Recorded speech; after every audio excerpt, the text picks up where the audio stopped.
brought to you by Nova शुद्ध घी। जब जब खाए दिल खुश हो जाए, सदियों का नोवा शुद्ध देसी घी, सपना स्वस्थ भारत का। I love ghee ghee ghee ghee ghee.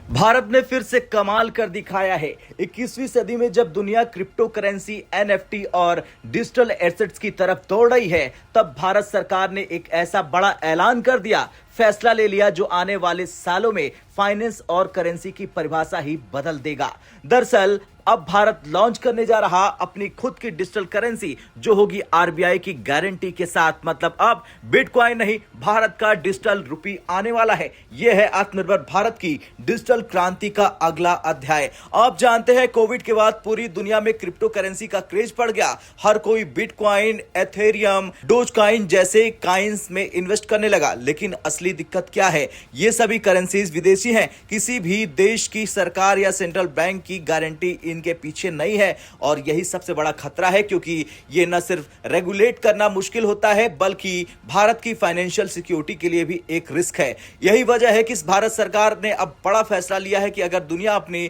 Digital currency बना सकती है तो भारत क्यों नहीं। ये खबर आई है सीधे वाणिज्य मंत्री पीयूष गोयल से, जो इस समय कतर में एफटीए की बातचीत के लिए गए हुए हैं। उन्होंने साफ कहा, भारत बहुत जल्दी RBI backed digital currency launch करने जा रहा, जिससे ट्रांजैक्शन आसान हो जाएंगे, ट्रांसपेरेंसी बढ़ जाएगी और पेपर यूजेस घट जाएगा। यह बयान छोटा नहीं, यह संकेत है कि भारत अब क्रिप्टो की जंग में अपनी सॉवरेन डिजिटल करेंसी लेकर उतर रहा है। और अगर आपने ध्यान दिया हो तो वित्त मंत्री निर्मला सीतारमण ने भी इस साल की शुरुआत में यही इशारा किया था कि आरबीआई और सरकार मिलकर एक डिजिटल रुपी पर काम कर रहे हैं। अब साफ है कि 2025 में डिजिटल रुपया रियलिटी बनते जा रहा है। बहुत से लोग सोच रहे होंगे कि हम तो पहले ही गूगल पे, फोन पे, यूपीआई से पेमेंट करते हैं, या फिर ये डिजिटल करेंसी अलग कैसे है। तो चलिए एक आसान उदाहरण समझते हैं। मान लीजिए ए ने बी को 100 रुपए भेजा यूपीआई से। अब क्या होता है, ए का पैसा उसके बैंक से डेबिट होता है और बी यानी दूसरे बैंक में क्रेडिट हो जाता है।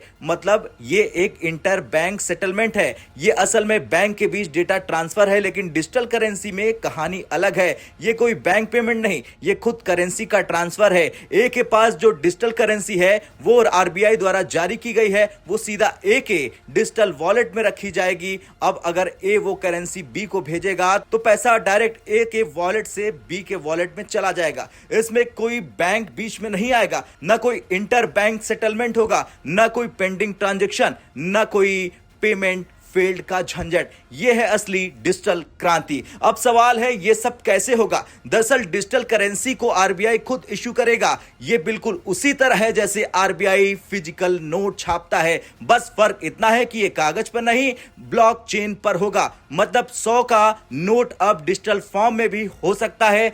अब उसे आप अपने डिजिटल वॉलेट में रख सकते हैं और किसी को भेज सकते हैं, जैसे आप किसी को नकद रुपए देते हैं। इससे क्या होगा? सेटलमेंट इंटेंस हो जाएगा, आरबीआई को पारदर्शिता मिल जाएगी, क्योंकि यह सरकार की गारंटी वाला पैसा है। पेपर और प्रिंटिंग कॉस्ट घट जाएगी, पर्यावरण को फायदा होगा। मतलब यह कि डिजिटल रुपी सिक्योरिटी भी, स्पीड भी और आत्मनिर्भरता भी। चलिए जानते हैं क्यों जरूरत थी भारत को इस कदम की। दरअसल भारत ने 2024 में क्रिप्टो पर 30% टैक्स लगाकर एक मैसेज दिया था कि हम क्रिप्टो को बैन नहीं करेंगे, लेकिन डिसइंसेंटिवाइज जरूर करेंगे, क्योंकि क्रिप्टो से जुड़ी सबसे बड़ी चिंता है मनी लॉन्ड्रिंग, आतंक फंडिंग, टैक्स चोरी, फाइनेंशियल स्टेबिलिटी का खतरा। इसलिए आरबीआई चाहता था कि लोग क्रिप्टो में न जाए बल्कि उसी तरह के डिजिटल विकल्प को अपनाएं जो सुरक्षित, कानूनी और भारतीय हो। इसलिए डिजिटल रुपी सिर्फ टेक्नोलॉजी नहीं, यह राष्ट्रीय आर्थिक सुरक्षा का प्रोजेक्ट हो गया है। अब आपको जानकर हैरानी होगी कि अमेरिका स्टेबल कॉइन्स पर काम कर रहा, जो यूएस डॉलर से पैक्ड है। चीन पहले से ही डिजिटल युआन लॉन्च कर चुका है, तो अब भारत भी उसी दिशा में कदम आगे बढ़ा रहा। डिजिटल रुपी को इंडियन रुपी से पैक किया जाएगा, मतलब एक डिजिटल एक असली। ये कदम भारत को न सिर्फ टेक्नोलॉजी में आगे ले जाएगा बल्कि वैश्विक डिजिटल इकोनॉमी का नेतृत्व भी करेगा। खैर, भारत सरकार का ये ऐलान सिर्फ एक फाइनेंशियल कदम नहीं, ये भारत की डिजिटल आत्मनिर्भरता की घोषणा है। जिस तरह यूपीआई ने दुनिया में पेमेंट रिवॉल्यूशन लाया, उसी तरह डिजिटल रुपी लाएगा भारत का फाइनेंशियल एवोल्यूशन। अब वक्त है बिटकॉइन भूलने का, क्योंकि आने वाला है भारत का अपना डिजिटल रुपी, आरबीआई की गारंटी के साथ, देश की प्रतिष्ठा के साथ। जय हिंद।